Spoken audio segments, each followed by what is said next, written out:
아예 굶었어요. 저는 72시간 단식을 했거든요. 72시간이면 3일. 3일이죠. 네. 3일 동안 사실 처음 해봤어요. 근데 뭐 좀 나이가 60이 넘었는데 과연 괜찮을까 싶었는데 고마우신 구독자님들, 오늘도 클릭해주셔서 정말 감사합니다. 오늘 이동환TV에 아주 특별한 분을 모셨습니다. 비만 치료만 35년 차신 우리 가정의학과 전문의시죠, 박용호 교수님 모셨습니다. 안녕하세요. 네, 안녕하세요. 반갑습니다.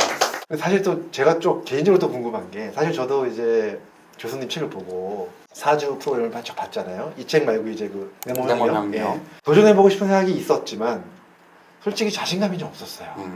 제가 또 그렇게 많이 비만도 아니고. 근데 만약에 요걸 조금 변형해서라도 나한테 좀 적용하고 싶은데 이거 똑같이 못하겠다, 하지만 평상시에 좀 어떻게 하면 좀 도움이 될까 하는 분들이 있으실 것 같거든요.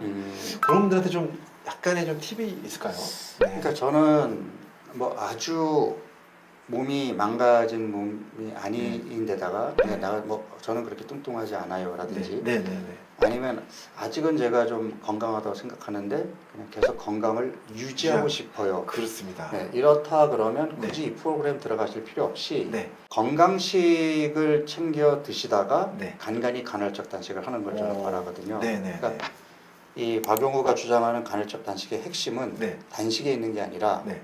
잘 먹는 데 있어요. 그러니까 많은 분들이 지금 간헐적 단식을 오해하는 게, 예를 들면 16대 8 같은 경우에 네. 16시간만 굶으면 되는 거 아니에요? 아니에요. 먹어야 되는 8시간 동안 내 몸에 필요한 필수 영양소들을 다 챙겨야 되거든요. 이게 쉽지 않잖아요. 내가 영양학적인 지식이 풍부하지 않고서는. 네.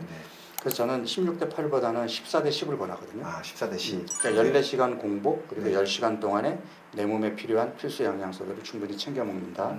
이렇게 하다가 일주일에 하루 또는 이틀을 14시간을 24시간까지 늘려보는 거예요. 그러면 이제 이게 간헐적 단식이 되는데, 간헐적 단식을 하게 되면 앞서 얘기한 것처럼 간에 끼어있던 지방, 그 다음에 인슐린 저항성 이런 것들 개선이 되지만 네. 무엇보다 자가포식이라고 해서 우리 몸에 조금 늙고 병든 애들, 뭔가 네.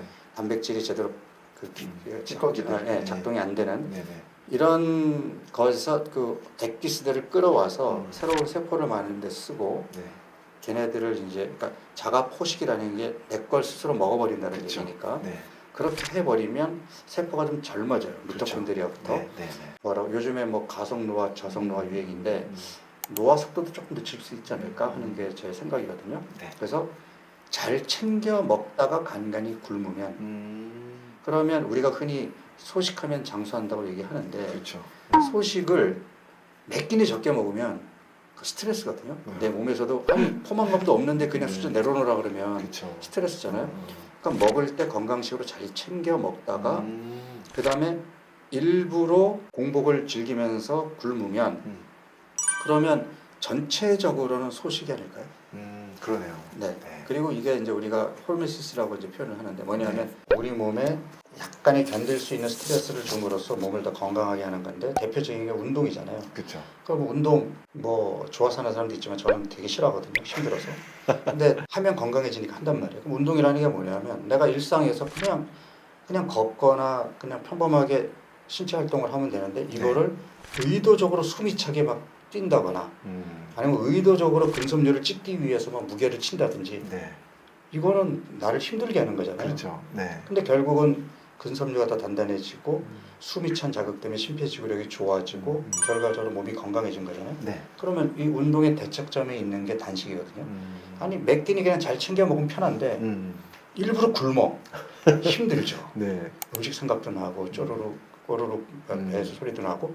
그렇지만 그 굶음으로써 내가 자가 포식도 생기고 성장 호르몬도 왕성해지고 이러면서 뭐 내가 더 건강해진다면 그럼 해볼 수 있는 거야. 그래서 간헐적 단식과 운동을 같이 병행하면 그 효과는 배가 된다. 그렇군요. 저는 사실 올 1월 달에 이제 그 사주 프로그램을 할 때 네. 원래 이 프로그램의 첫 3일 동안은 이제 탄수화물을 제한하면서 단백질 쉐이크만 하루 4번 먹게 돼 있거든요. 네네. 아예 굶었어요.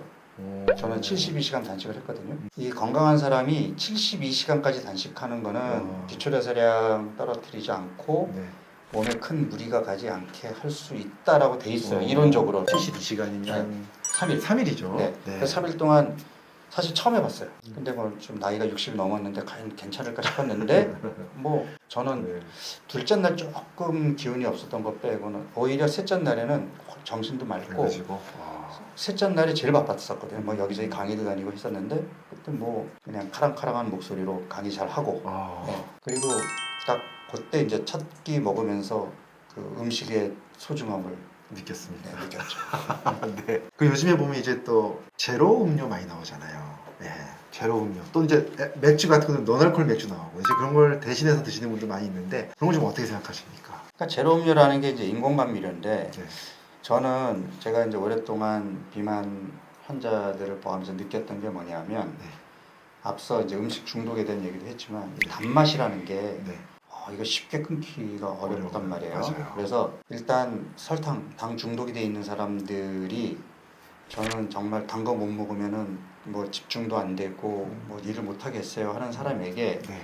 중간 과정에서 단맛은 주나 과당 공급을 차단할 수 있는 제로 음료를 먹게 하는 거는 뭐 치료 과정에서 나쁘지 않다. 필요할 수 있다라고 봐요. 네. 그렇지만 네. 궁극적으로는 단맛은 단맛을 부르기 때문에 끊어야 돼요. 그러니까 이게 제로 음료를 먹으면 당장에는 그냥 그 혀만 자극했지 괜찮을 것 같지만 이 혀만 자극하는 게 아니라 뇌도 자극을 받아요. 그렇죠. 그러면 결국은 뇌에서 더 단맛을 찾게 만들기 때문에 다른 쪽으로 음식을 더 먹게 하거나 아니면 이제 우리 사실은 바깥에서 먹고 있는 그 외식 젊은 친구들이 많이 가는 대학로나 홍대 이런 데 식당 가보면은 진짜 단짠이에요. 왜? 맞아요. 달지 않으면 젊은 애들이 안 쳐지니까.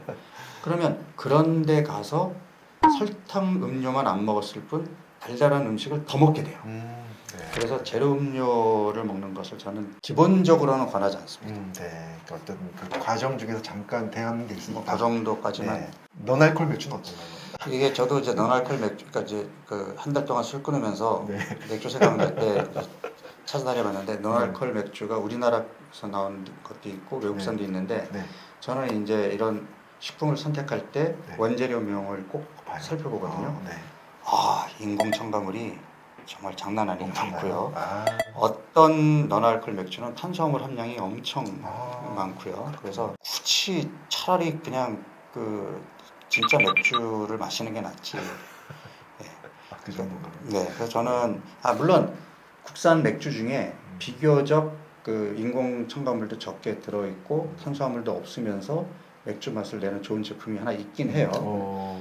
네, 여기서 뭐 이름을 얘기하지 않겠지만 한번 찾아보십시오. 네. 근데 저는 뭐 그냥 아예 그냥 끊어야 되겠다라고 작정했으면 그러니까 한 달 끊는 거는 어떻게 보면은 제가 이제 그 건강한 몸으로 가고 싶어하는 사람들에게 미끼를 던지는 거거든요. 평생 술을 끊으세요는 저도 못해요. 네. 한 달만 끊어보세요 할 수 있거든요. 한 달에 먹을 수 있는 건데 굳이 왜 오늘 그 너날콜 맥주를 찾아다녀야 되는 거예요. 네, 그렇죠. 그리고 또 궁금한 게 요즘에 보면은 유튜브 먹방을 너무 많이 보잖아요, 우리가. 사실 배고플 때 보면은 막 식욕이 땡겨서 못 참기도 하지만 네네. 그냥 참을 수만 있다면 대리만족. 네, 대리만족이 되거든요. 그거 어떻게 생각하십니까? 근데 실제로 네. 먹방을 보는 것만으로도 도파민이 분비되기도 하고. 그렇죠. 근데 이제 이 도파민이라는 전달 물질은 그러니까 원팅. 네. 그러니까 우리가 엔돌핀이라든지 그 카나보이드라든지 이런 그 마리화나 이런 것들은 즐거움을 주는 거거든요. 그렇죠. 네. 근데 도파민은 그거를 원하기 때문에 네. 찾아야 돼요.